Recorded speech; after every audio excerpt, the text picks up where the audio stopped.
Aujourd'hui, nous allons parler bullet journal ou comment s'organiser avec un bullet journal. Bonjour, moi c'est Nathalie, la Green Life de Nat, sur tous les réseaux sociaux. Avant d'aller plus loin, n'hésite pas à t'abonner, d'actionner la petite cloche et puis un petit pouce bleu afin de me soutenir et de soutenir mon travail. Merci. Revenons donc au sujet de cette vidéo, le bullet journal.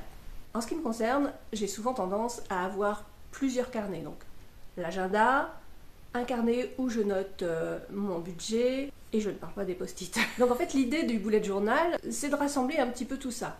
Après, il faut aussi du temps afin de trouver l'organisation qui nous convient.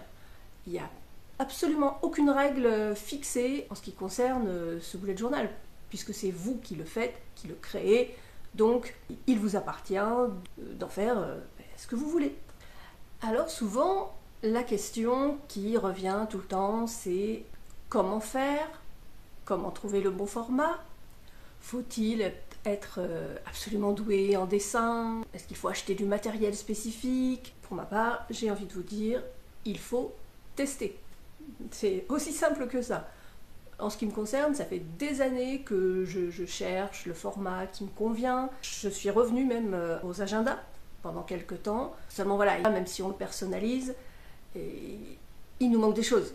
Si on veut vraiment tout centraliser, donc il faut du temps. Pour ma part, cette année, du moins pour 2025, je suis tout simplement allée à Action et j'ai trouvé alors plusieurs cahiers, dont celui-là, qui se présente comme un cahier, j'ai envie de vous dire. Et ensuite, j'ai organisé les pages selon mes besoins.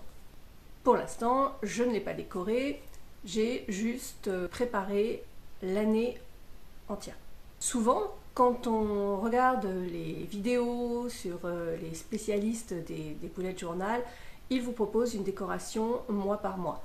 Peut-être le ferai-je aussi, je ne sais pas encore, mais par rapport au fait que j'ai des rendez-vous déjà à caler pour l'année prochaine, des déplacements, des choses comme ça, je suis obligée de préparer un calendrier complet. Cependant, entre chaque mois, je laisse une double page. Pourquoi? Eh bien simplement, voilà, au fil des mois, je ferai les décorations si j'ai envie, voilà. Surtout, je noterai le mois en question. Pour l'instant, je vais vous montrer. Donc, comme vous l'avez vu, j'ai préparé donc, les calendriers. J'ai fait des choses toutes simples, hein, vous voyez, vraiment, il n'y a pas plus simple. Mais pour l'instant, moi, c'est ce qui me convient. Je n'ai pas le temps de faire plein de décorations, comme le font certains.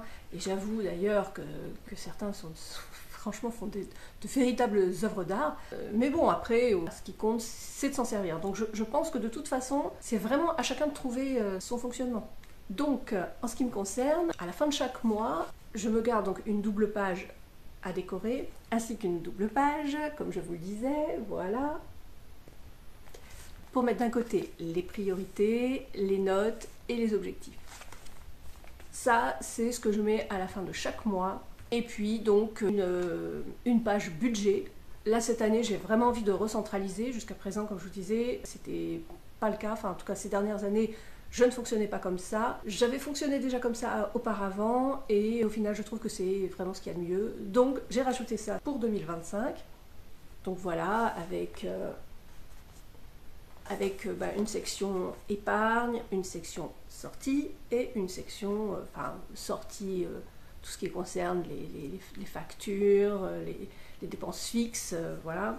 Et puis donc les entrées, ce qui peut être donc le salaire ou en ce qui me concerne, des collaborations, des choses comme ça. Et ensuite en ce qui concerne les dépenses aléatoires, vais-je dire, en tout cas les dépenses qui ne sont pas fixes, eh bien, vous les déduisez au fur et à mesure, comme lorsqu'on tient un budget. Voilà. Simplement, là, c'est centralisé. En ce qui concerne la déco, comme je vous le disais, on n'a pas besoin d'être forcément très bon en dessin. Si vous l'êtes, c'est parfait. Sinon, eh bien, vous pouvez soit utiliser des tampons, soit du collage, tout simplement. Puis j'utilise des dessins que je trouve dans ce genre d'album, de coloriage zen, par exemple. Après, il y en a toutes sortes. Hein. Voilà, alors, je ne suis pas sûre que vous voyez bien Mais enfin voilà quoi, donc en fonction de mon carnet, ce que je fais, c'est que je fais des photocopies et je réduis le dessin. Après, il m'arrive aussi de faire tout simplement à main levée, mais bon, j'avoue, c'est plus rare parce que vraiment, je ne prends pas le temps. Mais cette année, les choses ont peut-être changé. Nous verrons bien. En ce qui concerne le reste du matériel, il y a donc les stylos, et ça, pareil, à chacun de trouver les stylos qui vous conviennent, qui vous font une belle écriture pour ce qui est d'écrire, évidemment, et puis pour le dessin, des stylos à pointe fine, à pointe plus épaisse. Moi, par exemple, j'ai ce genre de stylo, donc à pointe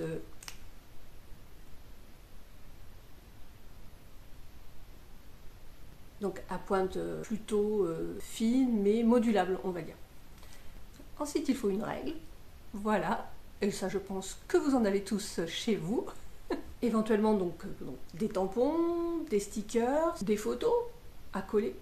Vous pouvez découper dans des magazines, bref, tous les champs des possibles sont permis.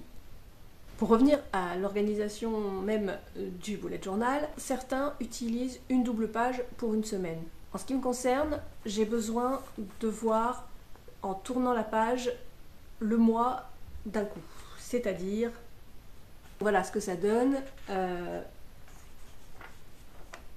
Vraiment pour moi, avec cette organisation, c'est beaucoup plus simple de pouvoir avoir une idée du mois en un coup d'œil.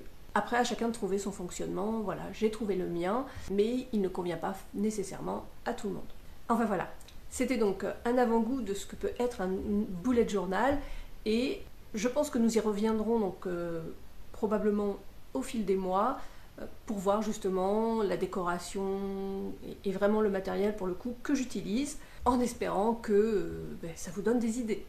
Peut-être le faites-vous déjà, bien si c'est le cas, n'hésitez pas à me dire quel matériel vous utilisez et comment vous l'utilisez. Est-ce que du coup vous utilisez seulement le bullet journal ou vous gardez quand même d'autres petits carnets à côté en complément.